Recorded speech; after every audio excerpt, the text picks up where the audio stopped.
At magugulat kayo. Dahil sa 200,000, ito ay nagkakahalaga ng 30,000. 30,500. Last price. 32,000. 32,500. Last price na po, ate. Hanggang doon na lang po talaga si Boss Toyo.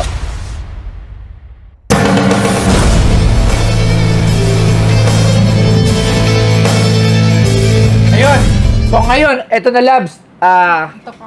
Ito na yung part 2. Inaantay na natin si Kuya para doon sa part 2 nung sculpture na inalam natin talaga kung ano ba yung nilalaman nung sculpture na yun. At meron na nga tayong dagdag na information. Diyan na ba si Kuya? Papasukin na yan si Kuya dahil excited na ako. Ayan. Pasok, Kuya. Si Geng Geng. Geng, Kuya, paano mo rin Geng Geng mo sa interview? Geng Geng. Nakita ko lang na yung video. Pero hindi ko natandaan. Hindi mo pinanood? Hindi. Hindi niya na natandaan. Naglalam kasi ako nung time na yun. Nakita ko na lang sa video. Lapit ka dito, lapit dito. Yeah, anak ko. Dito kayo, Kuya, dito. Yung asawa ko nasa probinsya. Sige po, dito po. Atin po tingnan yan. Ay, teka. Milalabog ko siya kayo. Naglalamove. Yan ang partida. Sumegway lang. Naglalamove. Yan, masipag talaga to si Kuya. So, Kuya, lagyan niyo muna to. Yes, sir. So, naglalamove kayo. Apo. Saan kayo galing? Sa Kainta. O kasama mo siya sa lalamove? Hindi, bali sinama ko na kasi wala ako kasama eh. Okay. Sanay ako kasama yung asawa ko lang eh. Alright, sirain ko na. Apo. Huwag mo na sira. Ayan, sirain, okay? Simula pa ng itinabi na lang namin. So, di ba, sabi ko sa'yo, may part 2 tayo. Dahil, sinerch natin kung ano ba tong sculpture na to. So, ngayon, magkano ulit ang asking mo dito? Magkano yung hindi tayo nagkasunduan dito dati? 200 data. Basta magkano tinawad ko? Wala pa. Wala pa kasi nga. Hindi niyo po kasi alam. Dahil, ngayon, meron na tayong nalaman tungkol dito. Alright, so,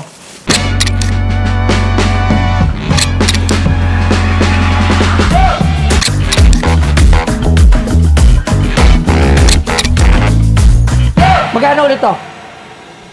Yun nga po yung ano namin mag-asawa, nasa 200 talaga. Pero hindi ko tinawaran. Wala. So ngayon, tawagin muna natin si si Sir Angelo ulit ang magpapaliwanag. Pero kasi ang maganda dito, nakakausap niya yung mismong gumawa nito. Okay? Nakakausap niya personal, ay sa tawag yung gumawa ng sculpture na to. Alright? At magugulat kayo. Magugulat ka rito. Dahil sa 200,000, ito ay nagkakahalaga ng mamaya na. Okay, pasok! Pasok! Mamaya na. Sinusurprise pa natin. Alright? Good afternoon. Yan, Sir Angelo, halika rito. Ito na yung part 2. Nakita ko na to. Okay. Ang Sir Angelo. Nakita ko na to. Yan. Yan. So, nasabi ko na rin sa kanya na meron na tayong nakuhang dagdag informasyon dito. Kasi bukod sa nagawa ka ng sarili mong research, Yes, sir. nakausap mo. Yes, sir. Mismo. Yung mismo Gumawa nito. gumawa nun yan sa yung kanyang... Ngayon, alam na namin kung ano ang kwento nito. Totoo at walang halo kasinungalingan. Okay? Yes, sir. Ibibigay Yan. ko sa iyo ngayon ng pagkakataon para dito Okay. sa sculpture na to. Lumapit ka kay tatay mo. Ayaw mo lumapit yan. Para makita ka sa madlang people. Gawin-gawin ka muna dyan. Alright. Sige. Okay. Okay, bago yun sa piece, no? Konting backgrounder lang. Okay, konting Ano yun background. lang, susugan natin yung mga nasabi natin last time. Yes. Okay, ano pa natin. Unang-una, yung pamilyang Imaw, known sila na pamilya ng mga bayani at artist na galing Sulu. Alright. Hintay lang. Especially si... Sige, sir. Hindi, kaya pala, ano ba yun? Hindi ko kasi alam bakit LMO, ba't lapping my ass out? Bakit ba meron? Oo, yun yung, siyempre, alam mo yun, Sinabi ko nung mga millennial term yun, so sanay tayo doon, no? Pero ano lang, klaro lang natin, hindi, very prestigious and very significant yung pangalan ng Imaw sa history, tsaka sa larangan ng art. No? Wow! Yun. Unang-una na, meron siyang kaanak na World War II hero. Ito ba siya? Si Juan Sajid Imaw? Yan, si Juan Sajid, yung anak ni Abdul Mari Imaw, national artist natin. Wow! National artist! Ang mga Imaw pala ay mga national artists. Tapos, 10 outstanding young men, yung si tatay, si Juan Sajid din, kasama rin siya sa 10 Anong outstanding year? young men. 2000, naku, nakalimutan ko. O basta, naging alam mo, napaka-prestigious Oo, nila oo. po. Yun, sila yung may Mga distinction sa mga nag-toim na Father and Son Award ng toim. Wow. 10 outstanding young men to, Hindi na ako Tapos, mapasama doon. later on, naging 10 outstanding young person. Si Juan Si Sajid. Imaw. Yung mismong gumawa Yung ba? mismong gumawa, oo. Wow. Yun. So, hindi pala. So, Okay. Sige. Tapos, kaya rin tayo nahirapan dyan kasi wala sa mga auction na lumalabas na art niya. Number one, kasi sobrang lalaki yung art niya. Mga monumento ginagawa niya.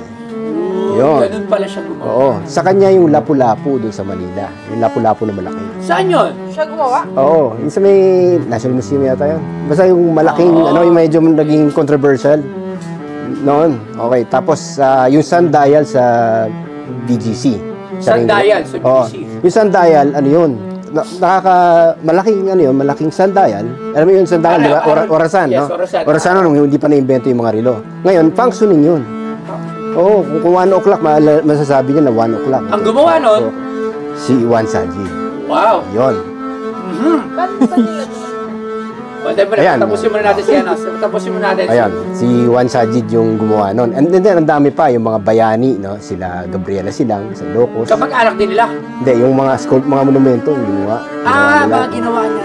Mga bayani. Si General Luna, Uy, sa idol Ilocos, sa Ilocos din. Idol kayo, Yan. General Luna. Kaya nga ako tinawag na General Luna. Dahil sa General Luna. Totoo yun, di ba labi?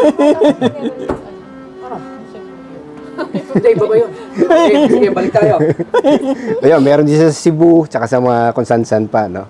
Yan. Okay, punta na tayo dito sa artwork. Sa pyesa na to. Sa pyesa na to, okay.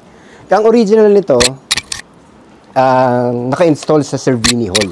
Saan yun? Ang Cervini Hall nasa Ateneo. Wow! Isa sa, importanteng dorms sa Ateneo, na marami ng mga prominent na Atenista na nag-graduate Siyempre na naman. nag-dorm din doon. Oo. Okay? So, ito is copy na ginawa rin mismo ni Sajid. Sajid. Oo. Ngayon, itong copy na to ay 150 yata, 150, no? Alam ko 150. 150 pieces ang Oo. ginawa. Wala Binigay siya yan, binigay yan dun sa mga donors para i-renovate yun, yung dorm. 150. Oo. Yan. Okay. Yun. Binigay yan dun sa mga donors, dun sa yung mga nag-donate para ma-renovate yung yung dorm. Yung dorm. Oo. Mga mayayaman to, for sure. Oo, for sure. So, bihira ka makakita niyan ng binibenta actually. Dahil, ako, sa Oo. tingin ko, kasi imposibleng mag-donate ka sa Ateneo kung di ka mayaman. At kung nag-donate ka, hindi mo ibebenta yung binigay sa'yo ng... Kasi parang Oo. Ateneo nagbigay nito, tama ba? Hindi, Si Sajid. parang Ateneo, parang certificate, parang appreciation, Oo, yan. Token of appreciation nung Doon sa mga nag-donate, nung Cervini, diba? para doon sa mga nag-donate. Nung Cervini mismo, Cervini Hall. Ngayon, etong artwork na to, ito pala yung mga roommates nung college. College sila. Roommates ito. Walang roommates. Sila yung magkakasama sa dorm. Alright. Okay? Tapos sila, ito yung isa dyan, si Faber, then si St. Ignatius of Loyola, tsaka si St. Francis Xavier. Mga santo lahat. Eto, tatlo na to. Sila yung founders ng Society of Jesus. Wow. So, Na- itong tatlong to, sino pala to ulit? Si Faber, St. Faber. Ignatius of Loyola, tsaka si St. Francis Xavier. Wag mo na ako tanongin kung sino dyan. Hindi ko kabisado. Any of them. Hindi ako. Kilala ko na si St. Francis. St. Francis, ito yan. Okay. Kasi, gut feeling. Hindi, joke lang. Sige, Sir Angelo, ano pa? Yon, so mga roommates sila. And ang dinidepict niyang sculpture na yan is, samahan. Yung Samahan. companionship. Companionship, Companionship. parang magkakapatid, brotherhood, Oo, gano'n. brotherhood. Tapos, Samahan. samahan para sa maging sila, yung, ng Ateneo, yung men for others, maging men for others sila. Alright. Yon. So, very significant ito doon sa mga graduate ng Atenista. Lalo na Atenista. Oo, So, syempre, yan. very well known. Alam naman natin lahat na pagagaling ka ng Ateneo is, syempre, may kaya ka sa buhay or nakakaangat ka society. So, syempre, Ateneo yun, di ba? Ano ba yung mga scholar din? Oh, may scholar. May mga din, scholar, pero, oo. nevertheless, halos lahat doon, di ba? So, ano pang kailangan malaman natin dito? Ano pa ba kailangan natin Meron na malaman dyan? bang naibenta nito doon sa 150? Mukhang wala akong mahanap na similar Wala. piece. Oh, and other works din sa auction environment, wala akong makita. Nagawa ni Sajid. Na Sajid. Kasi nga, malalaking ginagawa niya. Malalaki yung And mga then, ginagawa niya. I don't know kung gumawa pa siya ng ibang copy, ng ibang works niya. Pero ito yung alam natin na isang copy. So, I think, swerte na rin tayo at may lumabas na ganito. Yes, Yun. kumbaga, this is something na meron naman halaga. Meron talagang halaga kasi nga national artist pala yung mga si Sajid is national artist. National artist. Hindi Hindi pa siya napipila sa national artist. Pero mga relatives, meron siyang World War II hero. World War II hero. Lolo niya yata or ano. yes, Yan. kumbaga Tapos, nasa linya nila. Nananalaytay. Dugo. Yan, May mga warriors nananalaytay. din sila na galing sa sa Sulu. Sa Sulu, okay. So, saan base nga pala sila, si Sir, Imaw? Ang saan base? Saan base sila? Taga saan sila ngayon? Well, alam ko nandito sila sa Nandito lang sila sa Manila. Sa NCR. Alright, so ngayon, nalaman na natin kung ano to kasi nung unang punta nyo rito, meron tayo nabigyan natin ng konting hint or kalaman lang, actually konti lang naman talaga kasi nga sinabi naman ni Sir Angelo noon na hindi siya familiar pa ako. So wala naman siya sinabi na nagmagaling or kung ano na nagbigay siya ng kanyang opinion na dyan. Kaya nga sabi nga natin, abangan natin yung part 2 para malaman natin at makapag-research pa ng mas maayos. Ito mismo nanggaling na dun sa artist, nalaman na natin kung saan galing to at ano nga ba to. Ang tanong ko, saan mo to nakuha? Kasi nga sabi nga nila, wala pang na-auction na ganito ever since. Wala pang binenta. Kasi nga, probably, lahat ng merong hawak nito is mayayaman. Yeah. Lahat. So, saan nyo to nakuha? Yun nga po, yung bumili kami ng gamit, parang yung kasama ng asawa ko sa trabaho, parang maalis ata na ibang bansa na, binili na yung mga gamit. Kasama yan eh. Alright. Magkakasama yan lahat eh. So, Sir Angelo, Yes, sir. Yung higaan. if ikaw, yung bibili nito, how much? Or magkano sa tingin mo rate nito? How much pwede natin to? Well, gaya nga nasabi ko yung previous na yung parang parang gumanon lang ako tapos magkano ba to? 20 to 30,000 sabi ko, di ba? Pero given time nga na mas na-research ko pa, mas na-appreciate ko pa siya. I think ang value niya in an auction environment siguro bang starting bid na siguro niya mga 80 to 100,000. Although hindi ko pinapangunahan yung mga auction houses, may sarili silang decision diyan. Pero ako lang, yun yung personal estimate, mga 80 to 100. Siguro pag naging national artist, mag-iba ba? If ever Well, definitely. palagay, Pero that's many years down the line ngayon hindi pa pinag-uusapan yan. ba? Pero pagka naging national artist yung isang tao ba, Sir Angelo, makaka-apekto yun sa gawa niya? Yes, Malamang. definitely malaki Definitely. yung impact niyan. Alright. So, maraming salamat Yes, Sir sir. Angelo at liwanagan na kami dito. So, kami mag-usap muna sa presyo. Okay, thank you. Maraming Okay. salamat, Sir Angelo. Thank Sige, you po. thank you. Peram ng mic, Sir Angelo. Iuwi ko naman. Baka maano ako sa CR. Tumuutot ako sa CR, marinig sa mic. Thank you. Lapit kayo, sir. So, yun. Ayun. Itong piece na gawa nyo, dinala nyo sa akin dito is, meron artist pala talaga siya. Hindi pa man siya national artist, pero isa na siyang matawag na artist. So, sabi nga niya, ang hirap kasi bigay pa ng price. Katulad nga lang sabi niya, sa kanya lang, in his opinion, starting bid sa auction, pwedeng 80,000. Pero that doesn't mean na ganun na nga yung magiging presyo nun. Hindi tayo sure kasi hindi naman siya auction house. Kung may idea lang kasi nagsumasali sa mga auction. So therefore, syempre, titake ko din yung risk kung bibilin ko to 30,000. Kasi tatawag ko muna sa akin, nasa probinsya siya eh, para hindi kami magano. Pwede mo tawagan ngayon? Oo. Tanong mo kung kayang ibigay ng 30,000. Tawagan ko muna kasi hindi ko Sige. Kasi para sa akin, that would be the safest. Baka mahal. Kasi, katulad nga sinabi, we do not know kung magiging national artist to at the end of the many years to come. Pero, gusto ko to kasi nakikita ko baka nga mayayaman lahat ng may-ari nito, may mapanood dyan ng mga aktivista. Di ba? Nabili ko, bili nyo sa Dati akin. nag-ano dyan, scholarship. Siyempre, negosyo, alam nyo na, di ba? So, Tawag ko lang para Sige, baka tawagin mahataw ko. na naman ako ng walis tambo eh. Dati nag-try ako mag-scholar sa Ateneo. ano nangyari? Wala. Ako dati nag-scholar ako dati. Pero graduate na ako ngayon. Di ba Blue Eagles ang Ateneo? Ako Brown Maya. Ano yun? Hello, ma. Maya lang yun. Eh, ito yung ano ni Bastoyo, 30 Maya, daw. tinatawagan. Oo. 30 daw. Kung tataasan mo pa ba o ano ba? Ikaw na magano? Ha?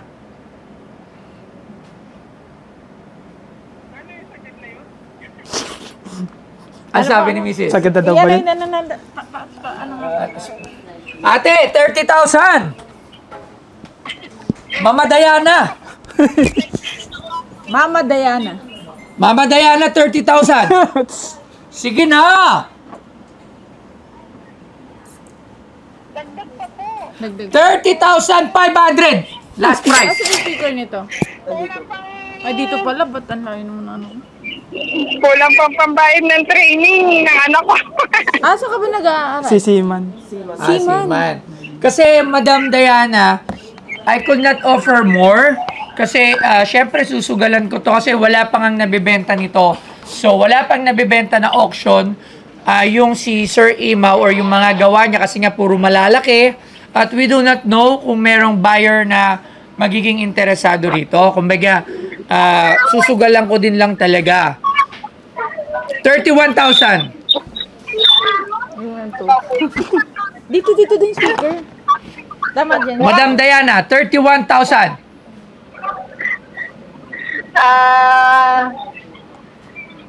50. 50 pesos? Kung nagtatawaran sa phone call. 31,500. 50 po, 50. Hindi po kaya sa 50, mother.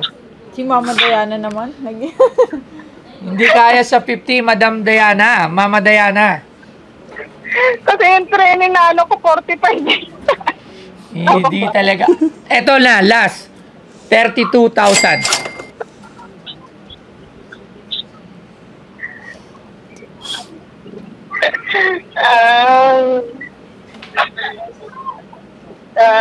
Ano ba ba? Ano, Madam Diana?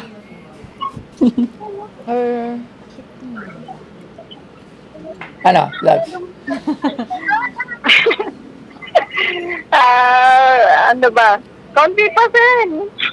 Konti pa. 32,000 and konti pa. Ayan. And 100. Konti pa. Yeah. O, sige. Dahil umihirit ka ng konti pa, 32,200. Kahit 40.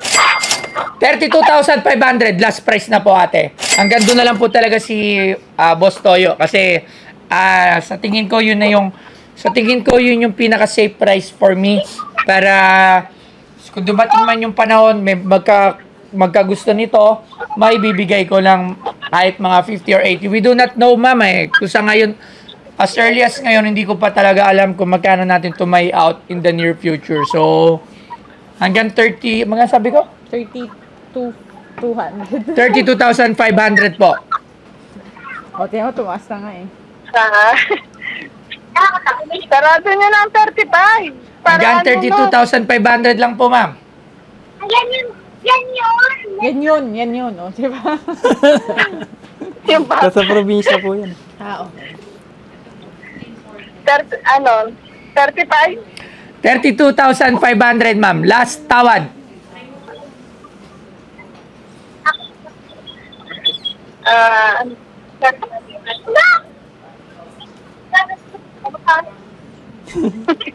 yun sila? Yun na po. Ano bang sabi ng asawa ko, yun na yun? Bigay natin kay Mister. Mister.